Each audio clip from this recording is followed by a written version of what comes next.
અને ગુજરાતની YouTube ચેનલને સબસ્ક્રાઇબ કરી ક્લિક કરો બેલ આઇકન અને મેળવો વિશ્વભરના ન્યૂઝ અપડેટ।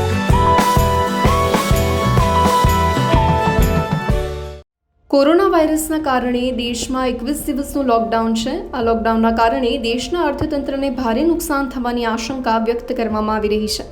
ત્યારે સરકાર તરફથી નાણામંત્રી નિર્મલા સીતારમણે આર્થિક પેકેજ જાહેર કર્યું છે। તેમણે કહ્યું કે ગરીબ કલ્યાણ યોજના અંતર્ગત ગરીબોને 1.7 લાખ કરોડ રૂપિયાની મદદ કરવામાં આવશે। નાણામંત્રી સીતારમણે કહ્યું કે જે કોરોના કમાન્ડોઝ આ જંગ સામે લડી રહ્યા છે તેમને 15 લાખ રૂપિયાનું વીમા કવચ આપવામાં આવશે। 80 કરોડ લોકોને અનાજ ઉપલબ્ધ કરાવવામાં આવશે। દરેક વ્યક્તિને 5 કિલો અનાજ અલગથી ફ્રીમાં આપવામાં આવશે। સરકાર ગરીબોને અન્ન અને ધન બંને રીતે મદદ કરશે। આગામી 3 મહિના સુધી 80 કરોડ ગરીબોને 5 કિલો રાશન મળશે। સાથે જ દરેક ઘરને તેની પસંદની 1 કિલો દાળ પણ આપવામાં આવશે। સ્વાસ્થ્ય કર્મીઓનો આભાર વ્યક્ત કરતા નાણામંત્રીએ તેમના માટે 50 લાખ રૂપિયાના જીવન વીમાની જાહેરાત કરી। We shall be providing 50 lakhs per person as medical insurance cover. For those warriors, the sanitation workers in government hospitals, the ASHA workers, and all of them, paramedics, nurses, all of them, doctors inclusive, will be given 50 lakhs per person for as medical insurance cover in case they need it. So this will be the first which I want to announce so that all those who are putting themselves to risks and not even worrying about their personal health considerations, they are attending to coronavirus people. Ujjwala યોજના અંતર્ગત 8 crore BPL પરિવારોને 3 મહિના સુધી free cylinder મળશે, જ્યારે અંદાજે 20 કરોડ મહિલાઓના ખાતામાં આગામી 3 મહિના સુધી 500 રૂપિયા પ્રતિ માસ આપવામાં આવશે। આ રકમ સીધી જ જનધન ખાતામાં આવશે। વૃદ્ધ વિધવા અને દિવ્યાંગોને 1000 રૂપિયા વધારાના આપવામાં આવશે। આ આગામી 3 મહિના માટે હશે। આ 2 ભાગમાં આપવામાં આવશે। આ વર્ગના લોકોને ડાયરેક્ટ બેનિફિટ ટ્રાન્સફર કરવામાં આવશે। આ પહેલનો ફાયદો લગભગ 3 કરોડ લોકોને થશે।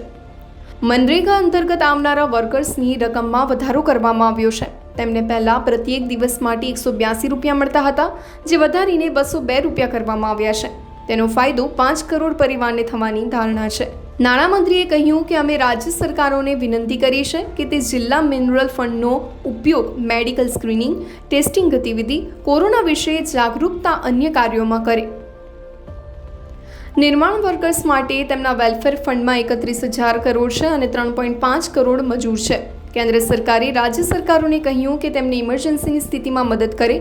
હાલમાં લોકડાઉનના સમયમાં આવી સ્થિતિ છે। આ રકમનો ઉપયોગ કરી અમે ઈચ્છીએ છીએ કે રાજ્ય સરકાર તેમને ફાયદો આપે।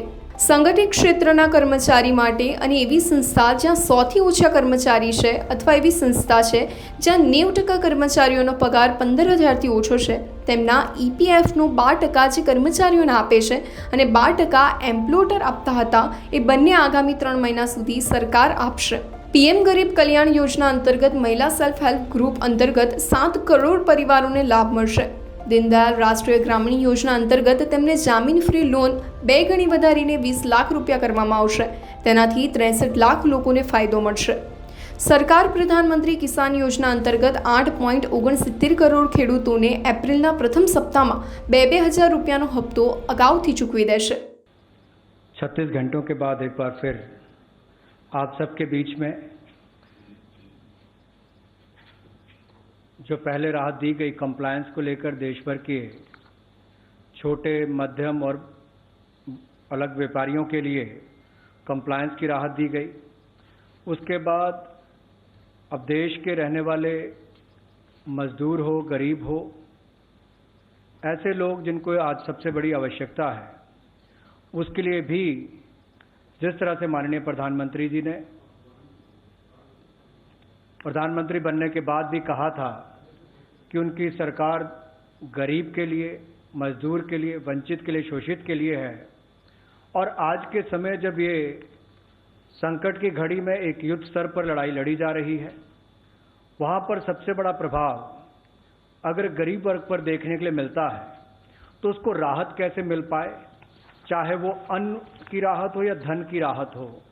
और अन्न और धन इन दोनों को ही प्रधानमंत्री गरीब कल्याण पैकेज का एक रूप बनाकर आप सबके सामने आज पेश करने आए हैं। पहले तो है कि इस जंग को लड़ने के लिए जो हमारे योद्धा हैं स्वास्थ्य के क्षेत्र के, वो अपनी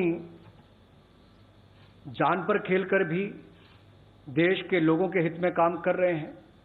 और सबसे पहले तो ऐसे स्वास्थ्य विभाग के डॉक्टर्स हों, पैरामेडिकल स्टाफ हो, यहाँ तक कि सफाई कर्मचारी से लेकर बाकी सब, इन सब के लिए आशा वर्कर्स हो, पैरामेडिकल स्टाफ हो, टेक्नीशियंस हो, डॉक्टर्स हो, फ्रंटलाइन हमारे जो ये योद्धा हैं, इनके लिए सरकार ने तय किया है कि ये जो अपने समर्पित भाव से और स्वार्थ रहित रहकर देश की सेवा कर रहे हैं, इनके लिए इनके साथ कोई दुर्घटना ना घटे और ऐसी परिस्थिति में इनके लिए 50 लाख रुपए की एक अमाउंट जो है उस स्कीम के अंतर्गत प्रति व्यक्ति उसके लिए की है।